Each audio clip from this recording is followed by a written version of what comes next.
Gandang araw mga ka-farmers. Kasalukuyan nagbababa kami dito sa may Manawag, Pangasinan, upang magtanim dito sa Barangay Pugaro. Magtanim po tayo ng kakao. Po binababa po natin yung mga kakao. Tapos, yan po, nakaready na po na yung tataniman na butas. Ayan.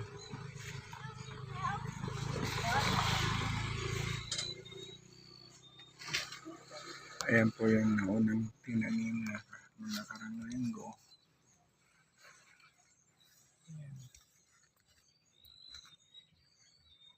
So, magdadagdag po tayo. Kasi bali, magtatanim po tayo dito ng 1,200 na Trinitario seedlings.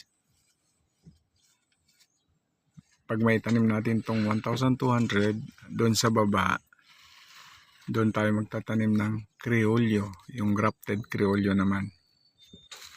Kaya mga ka-farmers, ito po yung mga ginagawa natin dito.